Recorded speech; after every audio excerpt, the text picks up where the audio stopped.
سلم البراك. حياك الله يا ابو حمود. يا هلا وسهلا، حياكم الله. باسمي وباسم مشاهدين قناة مباشر نرحب فيك، ونتمنى مثل ما عودتنا دائما على الشفافية والصراحة ان يكون اللقاء اليوم بساطة احمدي. ابو حمود في ملف يعني يمكن البعض تطرق له لكن باستحياء، وهو الملف الإيراني. الآن يعني المشاهد يعني يهمه ان فيه موقف يصير يعني اتجاه هذا الموضوع يعني بشفافية اكثر بخصوص طرد الدبلوماسيين الايرانيين. 4 انطردوا من عندنا، وبالمقابل ايران طردت 4 دبلوماسيين. فاللي قاعد يصير الحين الان الموقف الحكومي، المواطن يكون يعني على وين راح يعني الحكومة التصرف هذا؟ يعني أنت عندك وجهة نظر معينة بالخصوص هذا، تحب تصرح في شيء يخص يعني رأي معين؟ لا، أنا بقول لك أولا أن من يقود البلد مو مجلس الأمة إنما الحكومة. مجلس الأمة يشرع ويراقب، وحنا طحنا يعني بأم المشاكل أن وصل الحال حتى لما تشرع الحكومة لها تنفذ. على سبيل المثال جبت لك أنا قانون المعاقين. قانون المعاقين هذا فضيحة. قانون المعاقين هذا مفترض أن يسقط حكومة حتى تستبدل بحكومة بنهج جديد. احنا ليش لما نتكلم عن النهج الجديد؟ نهج يتحمل مسؤولية تنفيذ القوانين التي أقرها مجلس الأمة. إنما التلاعب بهذا الشكل وخلط الأوراق وتصوير الأمر أنها محاولة للتأزيم، وأن مجلس الأمة قاعد يعرقل عمل الحكومة. الحكومة لها عمل أصلا عشان يعرقل. شفت الوضع اللي صاير في مستشفى جابر، وشفت الوضع اللي صار في محطة مشرف. أنا راح أجيك راح أقول لك يعني وجهة نظري في هذا الموضوع، ولكن خلينا نرجع احنا للملف الإيراني. شبكة التجسس، أنتم شفتوا اللي حصل بيني وبين الأخ روضان الروضان. أنا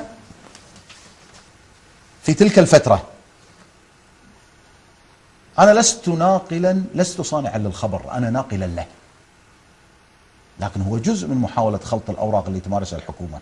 لما تشعر أنها بمأزق تحاول أن تبحث عن حلول أخرى لعل وعسى أنها تسعفها وتنقذها.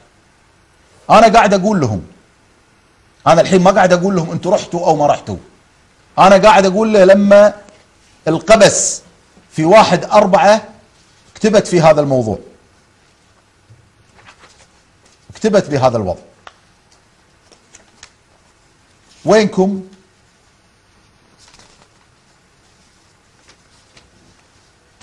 وينكم ما نفيتوا هذا الخبر؟ 1/4 العام، الخبر السنة 1/4/2011 في جريدة القبس في صفحة 15. أقصد المحاكمة تمت العام. المحاكمة خلي المحاكمة، أنا الآن أقول لك المحاكمة متى نتيجتها. المحاكمة لها نتيجة ولها موعد ولها تاريخ صدر فيه الحكم الدرجة الأولى على شبكة التجسس. لكن أنا فقط بس عشان نوضح للقارئ. اي نعم، تفضل. هذه القبس 1/4/2011. نعم تفضل. صفحة 15. القبس تنشر النص الكامل لأحكام شبكة تجسس. تفضل. هذه صفحة 15 أكدت المعلومة ونقلتها من الحكم القضائي.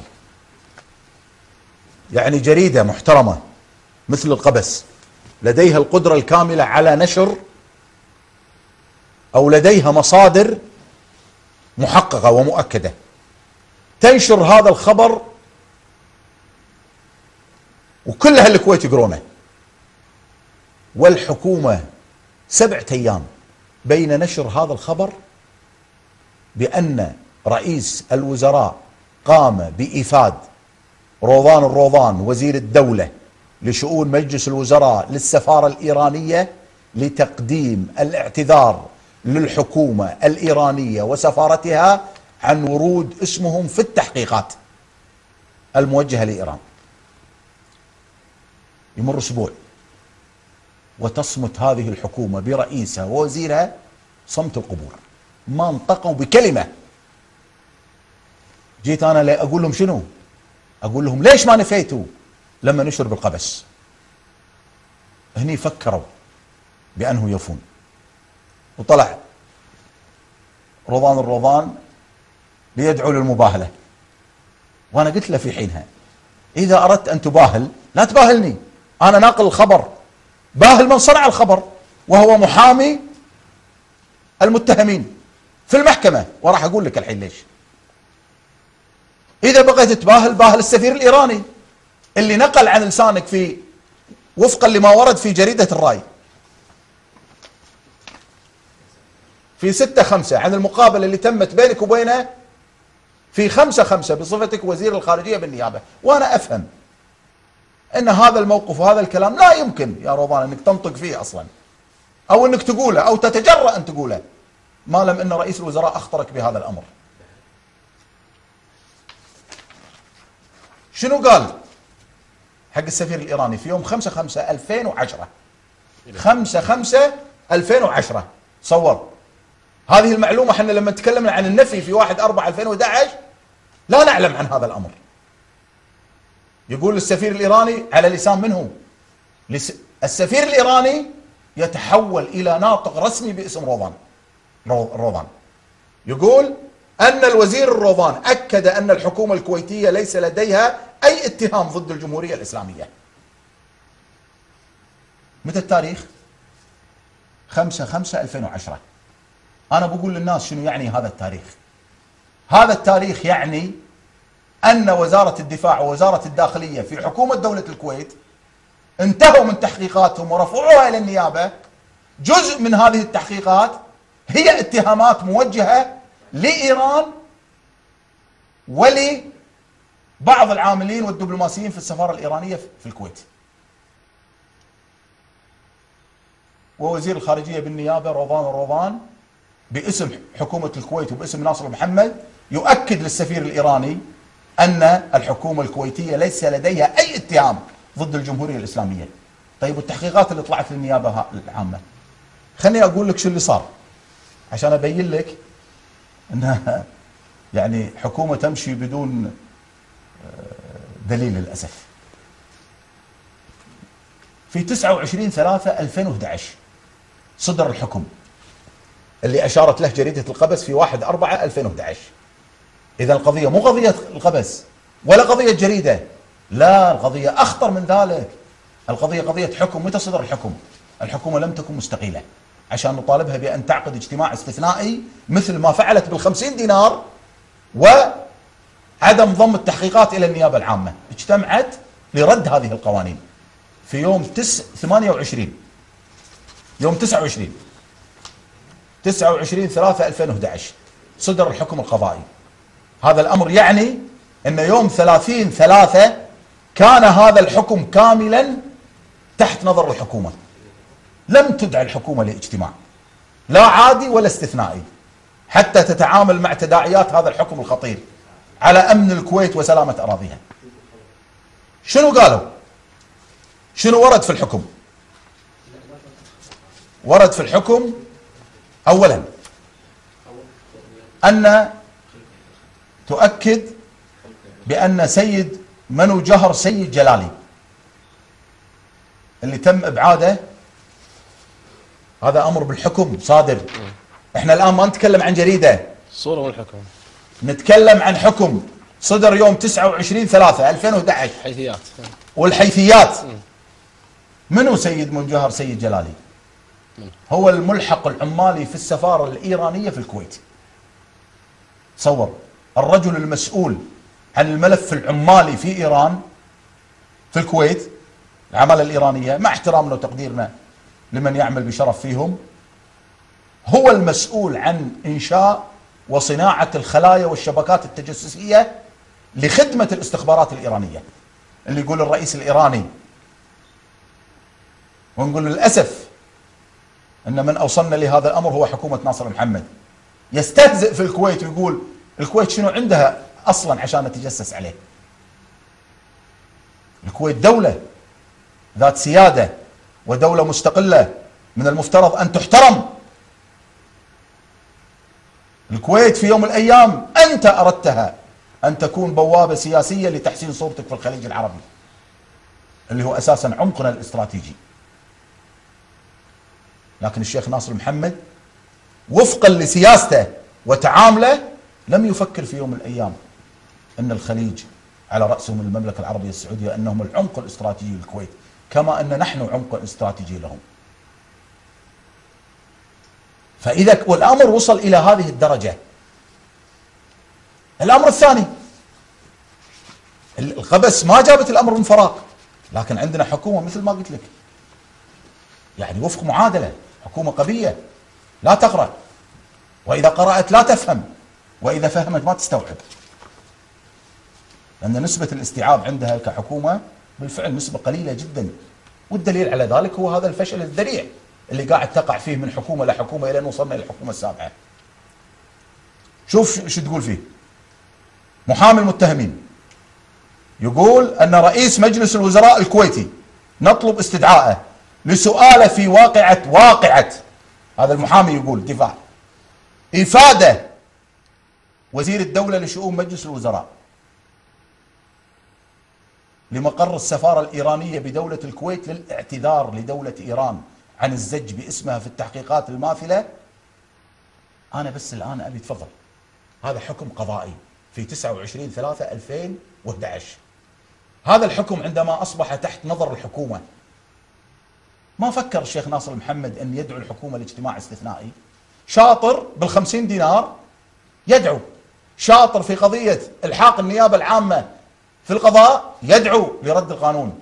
لكن لما يصدر حكم مثل هذا يتعلق بأمن الكويت وسلامة أراضيها، لا، في نظر الأمر لا يستدعي، في نظره وفي نظر بعض وزرائه اللي أصبحوا مو هم وزراء إنما موظفين كبار عنده، أما يستدعي أني أدعو الاجتماع وأشوف شلون أتعامل مع تداعيات هذا الحكم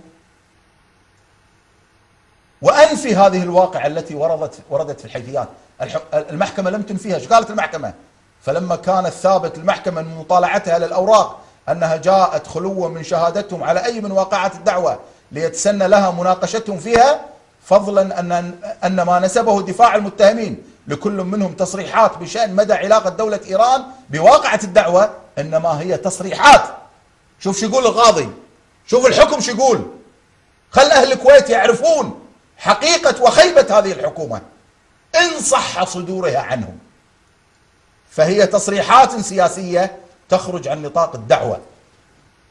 يعني القاضي يقول إن نحن نتناول الشق القانوني في هذا الموضوع، إنما الشق السياسي هذا ما هو مسؤولية المحكمة، إذن هو مسؤولية الحكومة التي صمتت صمت القبور، ما نفوا، ما كلفوا أنفسهم، واللي هم دائما وأبدا عندما يرون أن أمر يضرهم بشكل مباشر يطلعون بنفي. أنا أسألك بالله، أنت كمواطن لو افترضنا جاء أي شخص وقال أنك والله أنت قمت بهذا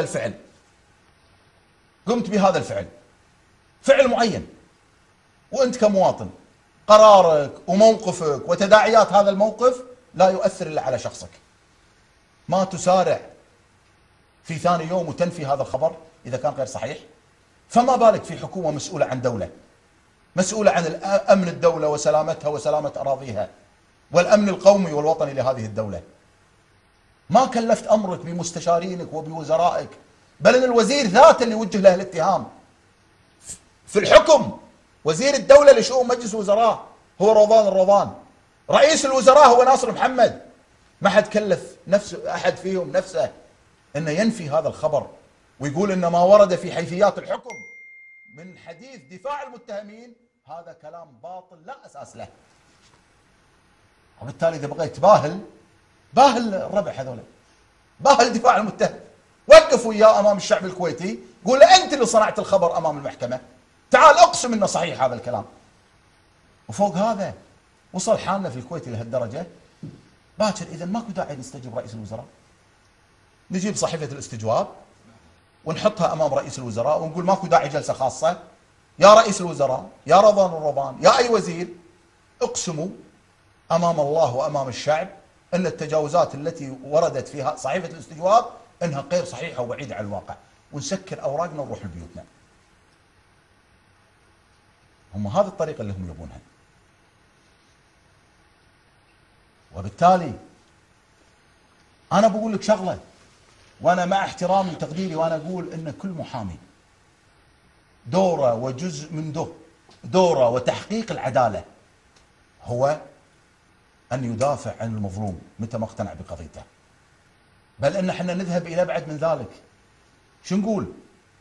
نقول ان المحكمه ذاتها لو يمتنعون كل محامين الكويت عن ان يدافعون عن المتهم لا تنعقد المحكمه ولا تعتبر صحيحه الا اذا قامت المحكمه بانتداب محامي، ويكون هذا المحامي على حساب المحكمه، ما ياخذ من المتهم ولا فلس. ولكن هنا الامر مختلف. شلون مختلف؟ الاخ وزير الدوله بالاول لما صرح نيابه عن رئيس الوزراء قال هذا كلام جواسيس، وبعدين تراجع في التصريح الثاني وقال لا هذا كلام محامين الجواسيس. طيب هو بغض النظر كلام جواسيس ولا محامي، الجواسيس او محامي الجواسيس قاعد يقولون لك انك اعتذرت كرئيس وزراء وان اوفد وزير الدوله. طيب ليش ما نفيت؟ 7 ايام من صدر الحكم وانت ما نفيت. ليش؟ لازم نائب يتكلم ويثير القضيه عشان تنفي هذا الامر؟ طيب انت تتكلم عن محامين الان، انا اقول لك مع احترامي وتقديري مثل ما قلت لك لحق المحامي وحق المتهم، لكن هل يعقل وهل من الصدفه يا جماعه الخير ان يكون محامي المتهمين هو من مكتب او من المكتب اللي احد شركاء وملاك الرئيسيين محامي الخاص لرئيس الوزراء؟ يعقل هذا الكلام؟ من ضمن محامين المتهمين؟ طبعا المتهمين؟ محامي المتهمين. الدليل على ذلك ان الاخ المحامي لما دخل بتصريحات متبادله مع الاخ محمد هايف شنو قال؟ ما قال ان هذه قضيه تصديت لها بشكل شخصي، لا، قال حذر الاخ محمد هايف ان اذا تحدثت عن وطنيه اي محامي في المكتب سنتصدى لك. هذا معناه ان القضيه ما هي قضيه محامي تصدى بشكل شخصي لهذه القضيه، لا، اذا القضيه قضيه مكتب. طيب هذا المكتب اللي فيه هذا المحامي احد الشركاء الرئيسيين فيه هو محامي الخاص لرئيس الوزراء. يعقل هذا الكلام؟ طيب اذا جزء من او الاتهام اللي اطلق خلينا نعتبره اتهام، واللي هيئه الدفاع تعتبره واقعه حسب ما ورد بالحكم، لم يقولوا اتهام او معلومه، واقعه ايفاد رئيس الوزراء. اذا جزء من هيئه الدفاع منه هو مكتب محامي رئيس الوزراء. شلون تركب هالمعادله؟ شلون مكتب الشريك الرئيسي فيه محامي رئيس الوزراء هو جزء من هيئه الدفاع عن المتهمين في شبكه التجسس واللي تم ادانتهم في الحكم يطلبون احضار رئيس الوزراء امام المحكمه لسؤاله عن واقعه اعتذاره للسفاره الايرانيه؟ شلون تركب هذه؟ انا بيك تركبها الان.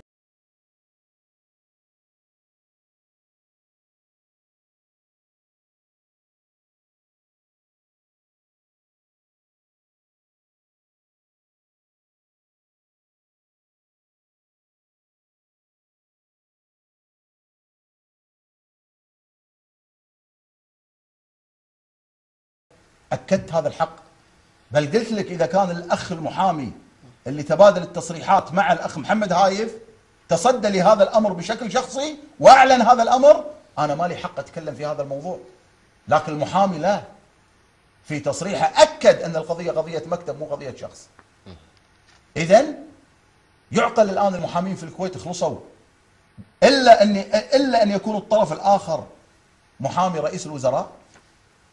وفوق هذا أنا ما أقول لك عن هذا كله، أنا أقول لك أن محامي الدفاع أصبح جزء من هيئة الدفاع. طيب شلون يطلب حضور رئيس الوزراء لسؤاله عن واقعة الاعتذار؟ أنا فقط ما أقول أكثر أن هذه المعلومة أو هذا الاستنتاج ركبه بمخ أي إنسان وبعقل أي إنسان عشان نحاول نطلع بنتيجة مقنعة. لذلك للأسف الشديد أن إحنا مثل ما قلت لك أمام حكومة غير قادرة على أن تنفي معلومات أو اتهامات. وأنا اللي طلبته في هذاك اليوم، طلبت ليش في 1/4 لما القبس نشرت هذا الأمر حول معلومة الذهاب للسفارة، ليش ما نفيتوا؟ ولما صدر الحكم في 29/3/2011 ليش ما نفيتوا الواقع، خصوصا أنها وردت بشكل تفصيلي وبناء على طلب من هيئة الدفاع؟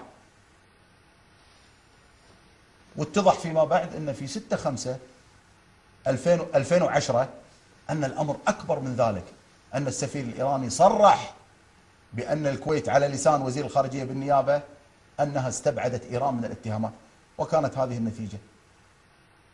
تورط، على الأقل احنا نتكلم فعلا، يعني نتكلم عن حكم أولي وهناك استئناف، ودائما الحكم هو عنوان الحقيقة، لكن على الأقل أن نتكلم عن شواهد وإثباتات وردت. على الأقل أن النيابة العامة طلبت باعتبار أن الدبلوماسيين يتمتعون بالحصانة الدبلوماسية وفق الاتفاقيات الدولية من وزارة الخارجية الإسراع باتخاذ الإجراء لاستبعاد هؤلاء، لأنهم أصبحوا يشكلون خطرا على الأمن الوطني للكويت.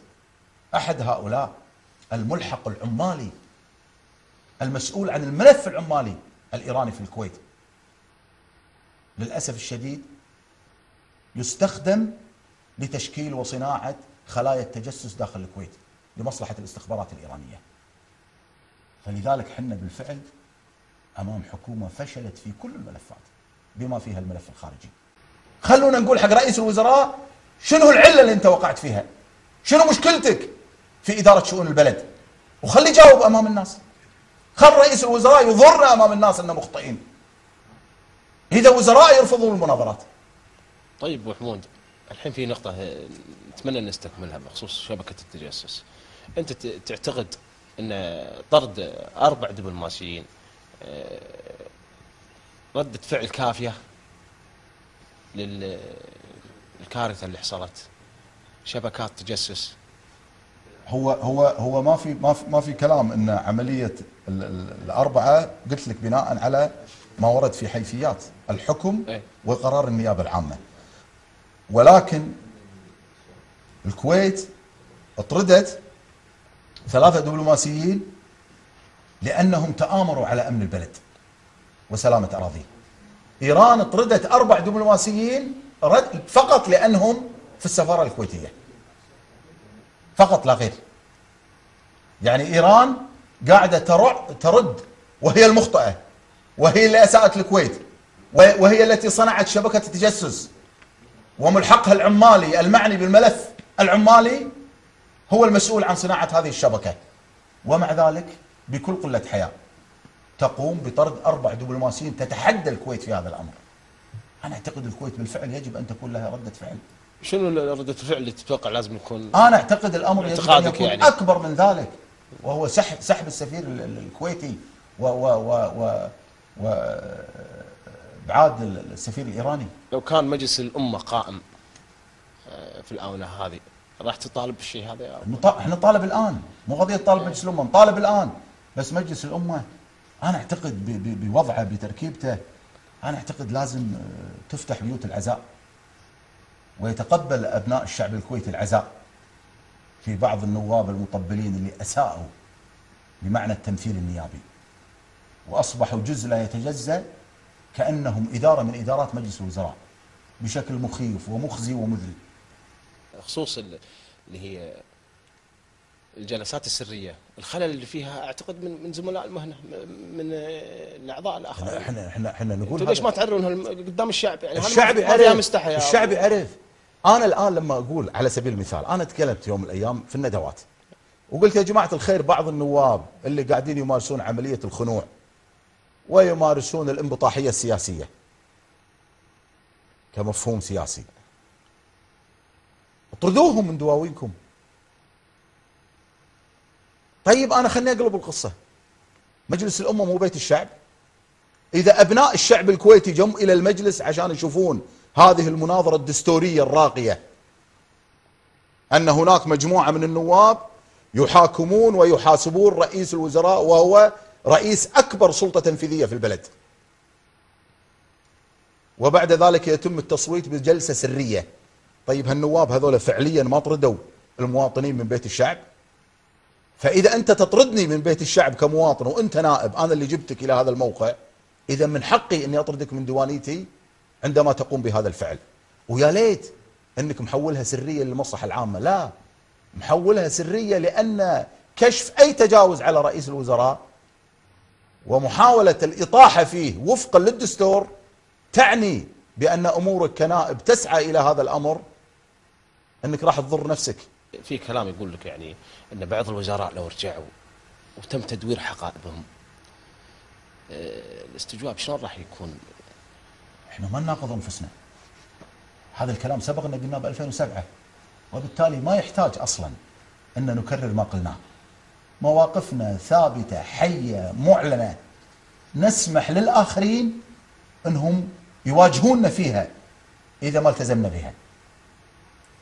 يوم استجواب قدم استجواب وزير الماليه لبدر الحميضي واستقالت الحكومه واعيد تشكيلها، بدر الحميضي لم يناقش في استجوابه ودور الى وزاره النفط. رفضنا هذا الامر وحملنا رئيس الوزراء المسؤوليه وقلنا لا نقبل الا بان يخرج بدر الحميضي من الحكومه. هذا الامر سنطبقه الان مع اي وزير يحاولون تدويره للالتفاف على الاستجواب. تبي تجيب وزير تجيبه تخليه يواجه استجوابه، وهو مطمئن بيني وبينك، هو مطمئن، هو يبي يجيب وزراءه يلا استجوبوهم، وهو استجوابه يبي يعلن استعداده وهو يعرف انه بجلسه سريه. انا اعتقد انه من الظلم، يعني من الظلم اللي توقع على وزرائك انك تخليهم يواجهون الاستجوابات وانت تقعد استجوابك بجلسه سريه. ما يجوز، يجب ان تكون قدوه لهم. قول لهم واجهوا الاستجوابات، لا تهربوا منها. تبون قدوتكم رئيسكم، بس اذا رئيسهم يهرب من الاستجواب واذا اضطر يخليها بجلسه سريه. لكن احنا نقول اي وزير مقدم له استجواب ويتم تدويره لن نقبل بهذا الامر ونرفضه رفض قطعي، بل لن نتعامل مع اي وزير يتم تدويره للالتفاف على الاستجواب، بل سنذهب ابعد من ذلك، اننا سنضع هذه الجزئيه ضمن محور من محاور استجواب رئيس الوزراء. بالاعتماد التكميلي 131 مليون دينار لشراء طائرتين شحن. تصور في دولة في حكومة تشتري طائرتين باعتماد تكميلي؟ يعني ما طلع على بالها إلا عقب ما انتهت الميزانية وتم إقرارها ب20 يوم فكروا أن هناك طائرتين بيشترونها، وكان هناك ضرورة بعد إقرار الميزانية عشان تشتري الطائرتين. يريد رئيس الوزراء من خلال هذا المبلغ اللي هو من أموال أبناء الشعب الكويتي أن يعزز تحالفاته مع بعض حلفائه أصحاب هذه الطائرات. والله لو تعرف، وراح تيجي إن شاء الله معلومات، والله راح يذهل منها أبناء الشعب الكويتي، ومعلومات مخيفة. وعنوان كل هذه القضايا وملابساتها هو شخص واحد، رجل واحد، وهو رئيس الوزراء ناصر المحمد، والاعتراض على رئاسته للوزراء. يتم التأكيد على هذا التلاحم وعلى التمسك بنظام الحكم ممثل بحضرة صاحب السمو أمير البلاد. وأنا سبق إني قلتها في ساحة التغيير، في الوقت اللي تتنادى فيه الشعوب برحيل حكامها يقولون لحكامهم ارحل، حنا نقول يا حضرة صاحب السمو أمير البلاد إنك ذخرنا وعزنا وفخرنا بعد الله سبحانه وتعالى. ثق بالله أن المعارضة هي من سينزل إلى الشارع للدفاع عن نظام الحكم ممثل بحضرة صاحب السمو أمير البلاد. فلا يختزلوا نظام الحكم. لا، في فرق بين ناصر المحمد وبين صباح الأحمد، فرق كبير. ما أقول لك فرق الآن لأن هذا رئيس وزراء وهذا أمير، لا، أنا بعمل مقارنة بين الشيخ صباح الأحمد عندما كان رئيسا للوزراء ومقارنة بين ناصر محمد عندما كان رئيسا للوزراء. شوف قضية الآن بكلمك عن أبسط اللي صار فيه استجواب مقدم لرئيس الوزراء، وهي المصروفات الخاصة. كم كانت المصروفات للشيخ صباح الأحمد عندما كان رئيس للوزراء؟ لا تتعدى 3 ملايين دينار، وناصر المحمد 29 مليون. ناصر المحمد بدل أن يجعل هوايته هي الصحة والتعليم حتى يصرف عليها وينميها، أصبح يطلب اعتماد تكميلي خارج إطار الميزانية. تصور لما تقول اعتماد تكميلي، شو أقول لك؟ الاعتماد التكميلي هو الإجراء المالي الطارئ، يعني أقرت الميزانية وبعد ما أقرت الميزانية جاء اعتماد طارئ لا يمكن احتماله، بالتالي الحكومة تطلب من مجلس الأمة اعتماد تكميلي. ايش طالب الأخ؟ طالب 12 مليون. ايش حقه؟ عشان يكمل إجراءات متحف السيارات الفارهة، هوايته. يصرف 12 مليون من أموال الشعب الكويتي باعتماد تكميلي علشان هوايته، وبالتالي لو كانت هوايته الصحة والتعليم لاستطاع أن يبني ب 12 مليون 6 مستوصفات في مناطق الكويت اللي بحاجة لها، أو عفوا 12 مستوصف أو 6 مدارس أيضا بحاجة لها. المنطقة اللي حنا فيها الحين، حنا الآن في صباح الناصر، المنطقة اللي حنا فيها بحاجة إلى مدارس في مراحل مختلفة. صباح الناصر لها أكثر من 20 سنة إلى الآن ما بنيت هذه المدارس بحجة الميزانية، ورئيس الوزراء بيبني متحف ب 12 مليون. بالاعتماد التكميلي 131 مليون دينار لشراء طائرتين شحن. تصور في دولة، في حكومة تشتري طائرتين باعتماد تكميلي؟ يعني ما طلع على بالها إلا عقب ما انتهت الميزانية وتم إقرارها ب20 يوم فكروا أن هناك طائرتين بيشترونها، وكان هناك ضرورة بعد إقرار الميزانية عشان تشتري الطائرتين. يريد رئيس الوزراء من خلال هذا المبلغ اللي هو من أموال أبناء الشعب الكويتي أن يعزز تحالفاته مع بعض حلفائه أصحاب هذه الطائرات. والله لو تعرف، وراح تجي إن شاء الله معلومات، والله راح يذهل منها أبناء الشعب الكويتي، ومعلومات مخيفة. وعنوان كل هذه القضايا وملابساتها هو شخص واحد، رجل واحد، وهو رئيس الوزراء. بالتالي هل نشعر بالخوف؟ نعم نشعر بالخوف. نعم المرحلة القادمة مرحلة خطرة. نعم كنا نقول أن يا جماعة الخير بالفعل حنا نتمنى بأن في هذه المرحلة القادمة المتبقية من عمر المجلس 2 أن نصل إلى نقطة مشتركة بين المجلس والحكومة للنهوض في البلد، لإعادة بناء الإنسان، لإعادة بناء الكويت، لإعادة التنمية والنهوض فيها. يتم اختيار من يشاء حضرة صاحب السمو وفقا لمسؤولياته، وبعد ذلك نشوف هل المعارضة راح تتعاون مع هذا الرجل للنهوض في البلد ولا لا. هني إذا ما تعاوننا هني نولان. وقدمنا القانون مرة أخرى واستطعنا أن ننجح فيه باقتراح من كتلة العمل الشعبي. الحكومة ردت هذا القانون الآن. ايش؟ ردته على أساس الكلفة المالية. طيب أنا أبي بس يعني طرف يقنع الناس. ترد قانون 50 دينار دعم مالي اتجاه غلاء المعيشة، ولأن الحكومة أصلا غير قادرة على مواجهة التجار في قضية الأسعار، وتحرم المواطنين منه، وفي نفس الوقت وتدعو مجلس الوزراء وهو مستقيل لجلسة استثنائية، وتنشئ محفظة عقارية بمليار دينار. لمن؟ لتاجر اتخذ قرار استثماري بمفرده، وذهب إلى البنك وأخذ قروض، وراح اشترى موقع تجاري في العاصمة، وبنى المجمع أو البرج. ولما عرف أن القيمة الإيجارية للمتر قد انخفضت، وأن الجدوى الاقتصادية اللي بناها بناء على المبالغ التي كلفها هذا المشروع أصبحت غير مجدية، استنجد بالحكومة، وتدخلت الحكومة الآن لإنقاذه.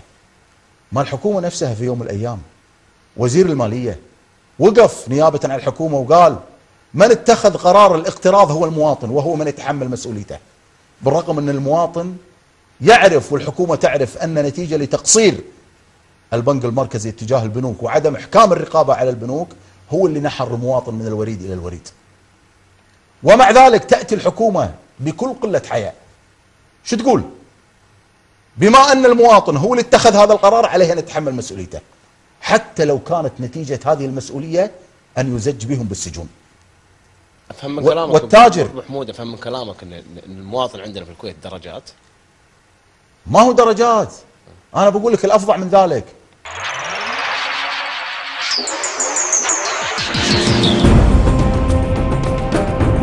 يعني أنا عشان أقول لك أن اللي قاعد تطرح الحكومة مجرد مبررات لا أكثر ولا أقل. البنك المركزي متورط بعدم قدرته على إحكام الرقابة على البنوك نحر فيها المواطن. ناصر محمد يملك الإعلام الرسمي، ويملك بعض قنوات الإعلام الفاسد من خلال عدم تطبيقه للقانون عليهم، ويملك بعض الكتاب وبعض الأقلام في بعض الصحف الفاسدة والقنوات الفاسدة. طيب ليش ما يظهر من خلال هذه القنوات اللي حنا ما نقدر نوصل لها؟ حنا يلا نحصل لنا قناة نتكلم فيها، نقول رأينا، نوضح، نخاطب الناس من خلالها. ليش ما يقول لهم ان هناك ملف تنموي استطاع الشيخ ناصر محمد ان يستلمه وينجح فيه؟ الناس تشعر بهذا الملف. خلوا الناس لما نروح لهم بالدواوين يقولون والله الآن ثبت لنا انكم مؤزمين بالفعل. الدليل شنو؟ يقول لك الدليل لأن ناصر محمد استلم الملف من خلال تسلمه لرئاسة الوزراء إلى الآن، واستطاع أن يحقق نجاحات. قضية مستوصف، بيشوفون الناس، مدرسة، بنية تحتية، بطالة، إسكان، مواجهة القلاء. مو قضية متحف السيارات الفارهة 12 مليون، مو 3 ملايين تروح تشتري فيهم بخور، مو 131 مليون عشان تشتري طائرتين. والله راح يصدم أبناء الشعب الكويتي بالمعلومات المذهلة اللي راح تظهر من خلال لجنة التحقيق اللي أنا أتشرف برئاستها. ونهج جديد ورئيس وزراء جديد، وهذا أمر لن يتسنى إلا برحيل ناصر محمد. محمود، أنا سعدت باللقاء معك وتشرفت أن أول لقاء وحلقة أقدمها أحاور فيها مسلم البراك، فكل الشكر لك على قبول هذه الدعوة. وإذا عندك أي كلمة أخيرة. أنا يعني أيضا سعيد بلقائك من خلال قناة مباشر، وهنيك أمانة على قدرتك. ويمكن في شغلة يعني ما راح أقولها لك مجاملة، لكن أيضا قدرتك على عدم قطع أفكار المتحدث أنا أهنيك عليها أمانة في هذا الاتجاه، ولكن قدرتك أيضا بعدم قطع هذه الأفكار اللي نستطيع من خلالها أن نوصلها كما هي إلى المشاهد. هنيك وأشكرك الحقيقة عليها، وأشكرك على هذا الكم من الأسئلة اللي أنا أعتقد أيضا راح أستفيد أكثر عند مناقشتها في المستقبل، اللي احنا بانتظار عشان نحقق ما طرحناه أن تأتي هذه الحكومة اللي أصبحت مثل بيض الصعو، يبدو أن نسمع فيها ولا نراها، ونتمنى وإن شاء الله بس يعني بسلامتهم وطول أعمارهم، لا نتمنى إلا الصحة وطول العمر للجميع. نتمنى ألا تأتي وأن تشكل برئيس جديد ونهج جديد إن شاء الله.